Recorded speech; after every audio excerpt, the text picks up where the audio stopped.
ನಮಸ್ಕಾರ ಸ್ನೇಹಿತರೆ, ನಾವು ಈ ಒಂದು ವಿಡಿಯೋದಲ್ಲಿ ಶಿಕ್ಷಕರ ಅರ್ಹತಾ ಪರೀಕ್ಷೆ 2026ಕ್ಕೆ ಸಂಬಂಧಪಟ್ಟ ಹಾಗೆ ಒಂದಷ್ಟು ಡಿಸ್ಕಸ್ ಮಾಡ್ತಾ ಹೋಗೋಣ. ಸ್ನೇಹಿತರೆ, ನೀವು ಈಗಾಗಲೇ ಹಲವಾರು ವಿಡಿಯೋಗಳಲ್ಲಿ ಕೇಳಿದ್ರಿ ನೆಕ್ಸ್ಟ್ TET ಅಂದರೆ ಕರ್ನಾಟಕ TET ನೋಟಿಫಿಕೇಶನ್ ಯಾವಾಗ ಮತ್ತು ಸೆಂಟ್ರಲ್ನ CTET ಯಾವಾಗ ಅನ್ನುವಂಥ ಹಲವಾರು ಪ್ರಶ್ನೆಗಳನ್ನು ಕೇಳಿದ್ರಿ. ಸೊ ಅದ್ರ ಬಗ್ಗೆ ಒಂದಷ್ಟು ಡಿಸ್ಕಸ್ ಮಾಡೋಣ ಅಂತ ನಾನು ಈ ಒಂದು ವಿಡಿಯೋನ ಮಾಡ್ತಾ ಇದ್ದೀನಿ. ಸ್ನೇಹಿತರೆ, ಇದುವರೆಗೂ ನೀವೇನಾದರೂ ನಮ್ಮ ಯೂಟ್ಯೂಬ್ ಚಾನಲನ್ನು ಸಬ್ಸ್ಕ್ರೈಬ್ ಮಾಡ್ಕೊಂಡಿಲ್ಲ ಅಂದರೆ ದಯವಿಟ್ಟು ಸಬ್ಸ್ಕ್ರೈಬ್ ಮಾಡ್ಕೊಳ್ಳಿ. ಸ್ನೇಹಿತರೆ, ಅಧಿಸೂಚನೆಗಂತೂ ಕ್ಷಣಗಣನೆ ಇರತಕ್ಕಂಥದ್ದು TETನೋ CTETನೋ ಇದೆಲ್ಲದರ ಬಗ್ಗೆ ನಾವು ನೋಡ್ತಾ ಹೋಗೋಣ.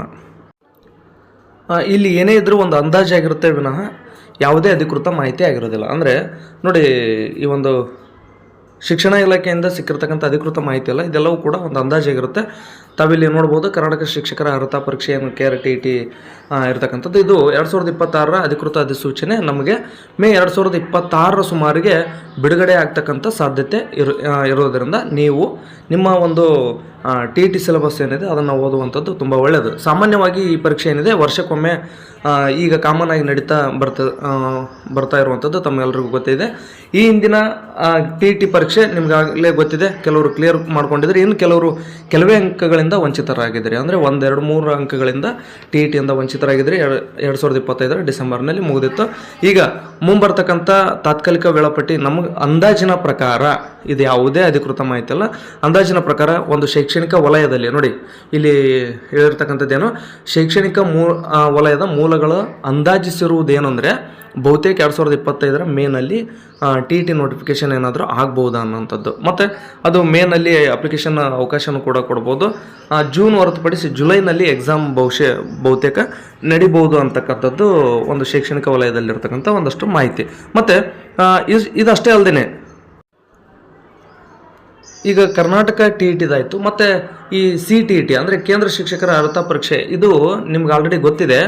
2026ರ ಫೆಬ್ರವರಿ 8ರಂದು CTET ಎಕ್ಸಾಮ್ ನಡೆದಿತ್ತು.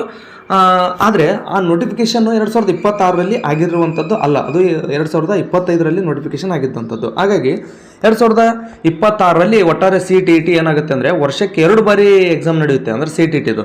ಆ ಕಾರಣದಿಂದಾಗಿ ಪ್ರತಿ ವರ್ಷದ ಒಂದು ಹಳೆಯ ನೋಟಿಫಿಕೇಷನ್ಗಳನ್ನು ನೀವು ನೋಡ್ತಾ ಬನ್ನಿ. ಅವು ಯಾವಾಗಲೂ ಕೂಡ ಏನಾಗಿದೆ ಅಂದರೆ ಏಪ್ರಿಲ್ ಮತ್ತು ಮೇನಲ್ಲಿ ನೋಟಿಫಿಕೇಷನ್ ಆಗಿದೆ, ಜೂನ್ ಜುಲೈನಲ್ಲಿ ಎಕ್ಸಾಮ್ ನಡೆದಿರ್ತಕ್ಕಂಥದ್ದು. ಆ ನಿಟ್ಟಿನಲ್ಲಿ ನೋಡೋದಾದರೆ 2026ರ ಮೊದಲ ಅವಧಿಯ ಪರೀಕ್ಷೆ ಅಂದರೆ ಈಗಾಗಲೇ ಮುಕ್ತಾಯಗೊಂಡಿರ್ತಕ್ಕಂಥದ್ದು ಫೆಬ್ರವರಿ 8ರಂದು. ಸೊ ಅದು 2025ರದ್ದು ಅಂತ ನಾನು ಹೇಳಿದೆ.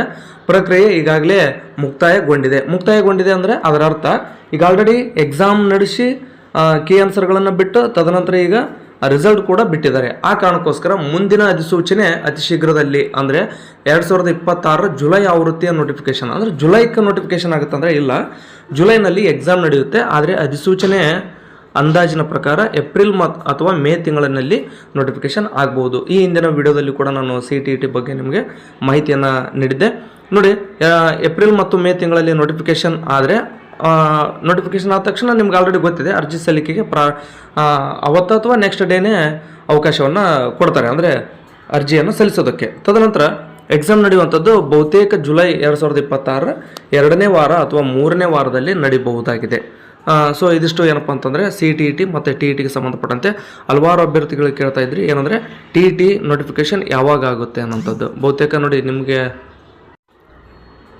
ಈ ಹಿಂದೆನೂ ತಿಳಿಸಿದ್ದೆ, CTET ನೋಟಿಫಿಕೇಷನ್ನು ಏಪ್ರಿಲ್ ಅಥವಾ ಮೇನಲ್ಲಿ. ಅಂದರೆ ನಾನು ಈ ಹಿಂದೆ ಏನು ಕೇಳಿದ್ರಿ ಅಂತಂದರೆ CTET ಏನು ಬರೆದಿರಲ್ಲ ನೀವು ಫೆಬ್ರವರಿ 8ರಂದು, ಆ ಒಂದು ಎಕ್ಸಾಮ್ನ ರಿಸಲ್ಟ್ ಯಾವಾಗ ಬರ್ಬೋದು ಅಂತ ಕೇಳಿದ್ರಿ. ನಾನು ನಿಮಗೆ ಸ್ಪಷ್ಟವಾಗಿ ಹೇಳಿದ್ದೆ, ಆ ವಿಡಿಯೋಗಳು ಕೂಡ ಇದ್ದಾವೆ, ಬೇಕಾದರೆ ತಾವು ನೋಡ್ಬೋದು.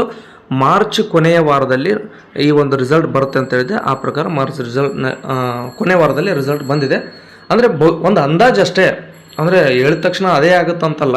ಅಂದರೆ ಪ್ರತಿ ವರ್ಷ ಯಾವ ಸಮಯಕ್ಕೆ ಏನೆಲ್ಲ ಆಗಿದ್ವಲ್ಲ ಆ ಪ್ರಕಾರ ನಾವು ಅಂದಾಜಿನ ಮೇಲೆ ಹೇಳೋದಾದರೆ ರಿಸಲ್ಟು ಮಾರ್ಚ್ ಎಂಡಿಗೆ ಬರುತ್ತೆ ಅಂತ ಹೇಳಿದ್ದೆ. ಮಾರ್ಚ್ ಎಂಡಿಗೆ ಆ ಅಂದಾಜಿನ ಪ್ರಕಾರ ಬಂದಿದೆ. ಮತ್ತು ಪ್ರತಿ ವರ್ಷ ಏಪ್ರಿಲ್ನಲ್ಲಿ ಅಥವಾ ಮೇನಲ್ಲಿ ನೋಟಿಫಿಕೇಷನ್ ಆಗುತ್ತೆ. ಅದೇ ಒಂದು ಆಧಾರದ ಮೇಲೆ ನಾನು ಮಾಹಿತಿಯನ್ನು ನೀಡೋದಕ್ಕೆ ಇಷ್ಟಪಡ್ತೀನಿ. ಏಪ್ರಿಲ್ ಮತ್ತು ಮೇ ತಿಂಗಳಿನಲ್ಲಿ ಹೊಸ CTET ನೋಟಿಫಿಕೇಷನ್ ಖಂಡಿತವಾಗಲೂ ಆಗುತ್ತೆ. ಆದರೆ ಕರ್ನಾಟಕ ಅರ್ಹತಾ ಪರೀಕ್ಷೆ, ಶಿಕ್ಷಕರ ಅರ್ಹತಾ ಪರೀಕ್ಷೆ ಅನ್ನುವಂಥದ್ದು ಬಹುತೇಕ ಮೇನಲ್ಲಿ ಹೊಸ ನೋಟಿಫಿಕೇಶನ್ ಆಗ್ಬೋದು.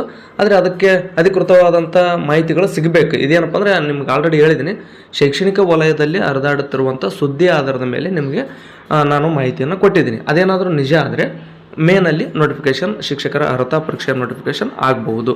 ಯಾರೆಲ್ಲ ಟಿ ಇ ಟಿಯನ್ನು ಪಾಸ್ ಮಾಡ್ಕೊಂಡಿಲ್ವೋ ಅವರಿಗೆ ಎರಡೆರಡು ಅವಕಾಶಗಳು ಇರತಕ್ಕಂಥದ್ದು. ಒಂದು ಟಿ ಇ ಟಿ ಆದರೆ ಇನ್ನೊಂದು ಸಿ ಟಿ ಇ ಟಿ. ನೋಡಿ, ಒಂದು ಟಿ ಇ ಟಿ ಮತ್ತು ಸಿ ಟಿ ಇ ಟಿ ಏನಿದೆ, ಎರಡರಲ್ಲಿ ಯಾವುದಾದ್ರೂ ಎರಡರಲ್ಲಿ ನೀವು ಒಂದನ್ನು ಪಾಸ್ ಮಾಡ್ಕೊಂಡ್ಬಿಟ್ರೆ ಸಾಕು, ಮುಂದೆ ಬರ್ತಕ್ಕಂಥ ಶಿಕ್ಷಕರ ನೇಮಕಾತಿಯಲ್ಲಿ ನೀವು ಕೂಡ ಎಲಿಜಿಬಲ್ ಆಗ್ತೀರಿ, ನಿಮ್ಮ ಕನಸಿನ ಶಿಕ್ಷಕರ ಹುದ್ದೆಯನ್ನು ಪಡೆದುಕೊಳ್ಬೋದಾಗಿರುತ್ತೆ. ಆ ಕಾರಣಕ್ಕೋಸ್ಕರ ನೀವೇನು ಮಾಡ್ಬೇಕಂದ್ರೆ, ಇಲ್ಲಿ ಮಿಸ್ಟೇಕ್ ಏನು ಮಾಡ್ತೀರಿ ಅಂದರೆ, ನೀವು ಮಾರ್ಕೆಟ್ನಲ್ಲಿ ಬುಕ್ ಸಿಗ್ತವೆ, ನೀವು ಟಿ ಇ ಟಿ ಪಾಸ್ ಆಗಬೇಕೇ ಅಂತೇಳಿ ಅದೊಂದು ದೊಡ್ಡ ತೆಲಿಗೊಂಬಿದ್ದಂಗೆ ಇರ್ತವೆ ಆ ಬುಕ್. ಅದನ್ನು ತೊಗೊಂಡು ನೀವೇನು ಮಾಡ್ತೀರಿ, ಒಂದು 4 ಪೇಜ್ ಓದ್ತೀರಿ, ಆ ಬುಕ್ಕ ನೋಡೇ ಎದರಿ ಬ್ಯಾಡದಂತ ಸೈಡ್ಗೆ ಇಡ್ತೀರಿ. ಸೊ ಅಂಥವೆಲ್ಲ ಮಾಡೋಕ್ಕೆ ಹೋಗ್ಬೇಡಿ. ಏನಂತಂದರೆ, ಫಸ್ಟ್ ಸಿಲೆಬಸ್ ತಗೊಳ್ರಿ. ಆ ಸಿಲೆಬಸ್ಸಲ್ಲಿ ಏನಿದೆ ಆ ಸಿಲೆಬಸ್ ಪ್ರಕಾರ ಓದ್ತಾ ಹೋಗಿ. ಹಾಗಾದರೆ ಸಿಲೆಬಸ್ನಲ್ಲಿ ಏನಿದೆ ಅಂದರೆ 6 to 10th ವರೆಗೆ ಇರ್ತಕ್ಕಂಥದ್ದು ಮಾತ್ರ ಇದೆ. ಹೌದಾ? 6 to 10th. ನಿಮ್ಮ ಈಗ ಉದಾಹರಣೆಗೆ ನೀವು ಸಮಾಜ ವಿಜ್ಞಾನ ಟಿ ಇ ಟಿ ಬರಿತಾ ಇದ್ದೀರಿ ಅಂತಂದರೆ 6 to 10th ಸಮಾಜ ವಿಜ್ಞಾನ ಒಂದು ಓದಿಬಿಟ್ರೆ ಸಾಕು. ತದನಂತರ ಏನು ಮಾಡಬೇಕು, ಕನ್ನಡ ಗ್ರಾಮರ್ಗೋಸ್ಕರ ಲಕ್ಷ್ಮಣ ಗಡೇಕರ್ ಸರ್ದು, ಇಂಗ್ಲೀಷ್ಗೋಸ್ಕರ ನೀವು ಶಿವಕುಮಾರ್ ಮಾವಳಿ ಸರ್ದು, ಒಂದು ಕಂಪ್ಯೂಟರ್ ಏನಿದೆ, ಕಂಪ್ಯೂಟರ್ ಅಲ್ಲ, ಇದು ಸೈಕಾಲಜಿ. ಈ ಸೈಕಾಲಜಿಗೆ ಏನಿದೆ KM ಸುರೇಶ್ ಸರ್ದು ಬುಕ್ ಇದೆ. ತುಂಬ ಅಂದರೆ ಅವರು ಚೆನ್ನಾಗಿ ಕೊಟ್ಟಿದ್ದಾರೆ. ಅದನ್ನು ಬಿಟ್ಟರೆ ನೀವು ಬೇರೆ ಪುಸ್ತಕಗಳನ್ನು ಕೂಡ ಅಂದರೆ ವಾಮದೇವಪ್ಪ ಅವೆಲ್ಲ ಅದಾವಲ್ಲ, ನೀವು ಬೇಕಾದರೆ ವಾಮದೇವಪ್ಪ ಸರ್ದಾಗಿರ್ಬೋದು, KM ಸುರೇಶ್ ಸರ್ದಾಗಿರ್ಬೋದು, ಒಂದು ಸೈಕಾಲಜಿ ಬುಕ್. ಅಂದರೆ ಅವ್ರು ಏನು ಮಾಡಿರ್ತಾರೆ ಅಂದರೆ, ಸಿಲೆಬಸ್ ಪ್ರಕಾರ ಅಧ್ಯಾಯಗಳನ್ನು ಅವರು ಎಕ್ಸ್ಪ್ಲೇನ್ ಮಾಡ್ತಾ ಹೋಗಿರ್ತಾರೆ. ನೀವು ಕನ್ನಡ ತೊಗೊಂಡ್ರೆ ಕನ್ನಡ ಮಾತ್ರ ಓದೋದು, ಇಂಗ್ಲೀಷ್ ತೊಗೊಂಡ್ರೆ ಇಂಗ್ಲೀಷ್ ಓದೋದು, ಮತ್ತು ಸೈಕಾಲಜಿ, ಈ 3 ಪುಸ್ತಕಗಳನ್ನು ಮಾತ್ರ ತೊಗೋಬೇಕು ನೀವು ಟಿ ಇ ಟಿಗೆ. ಈ 3 ತೊಗೊಂಡು ಉಳಿದಿದ್ದೇನಿದೆ ನಿಮ್ಮ ಸಬ್ಜೆಕ್ಟು, ಅದು 8th 9th 10th ಅಂದರೆ 6 to 10th ವರೆಗೆ ಇರ್ತಕ್ಕಂಥ ಸಿಲೆಬಸ್ನ ನೀವು ಚೆನ್ನಾಗಿ ಓದ್ಕೋಬೇಕು. ಅಲ್ಲಿ ಇರೋದನ್ನು ಯಾವುದನ್ನು ಮಿಸ್ ಮಾಡಬಾರ್ದು. ಅದನ್ನು ಬಿಟ್ಟು ನಾವೇನು ಮಾಡ್ತೀವಿ, ಮಾರ್ಕೆಟ್ನಲ್ಲಿ ಹಲವಾರು ಪುಸ್ತಕಗಳು ಸಿಗ್ತವೆ, ಅವನ್ನೆಲ್ಲ ಓದ್ತಾ ಹೋಗ್ತೀವಿ. ಅಂದರೆ ಓದಬಾರ್ದು ಅಂತಲ್ಲ, ಆಲ್ರೆಡಿ ನೀವೇನಾದರೂ 6 to 10th ಓದಿದ್ರಿ, ಪರ್ಫೆಕ್ಟ್ ಆಗಿದ್ರಿ ಅಂದಾಗ ನಿಮ್ಮ ಹೆಚ್ಚಿನ ಜ್ಞಾನಕ್ಕೋಸ್ಕರ ನೀವು ಬೇರೆ ಬೇರೆ ಓದ್ಬೋದು, ಏನು ತಪ್ಪಿಲ್ಲ. ಆದರೆ 6 to 10th ಓದೋದೇ ನೀವು ಬೇರೆ ಪುಸ್ತಕಗಳನ್ನು ಓದ್ತಿದ್ರಿ ಅಂತಂದರೆ ಬಹುತೇಕ ಸ್ವಲ್ಪ ಎಲ್ಲೋ ಎಡುತ್ತಿದ್ರಿ ಅಂತ ಅರ್ಥ. ಅಲ್ಲಿ ಕೂಡ ಸ್ವಲ್ಪ ಮಿಸ್ಟೇಕ್ ಆಗುತ್ತೆ.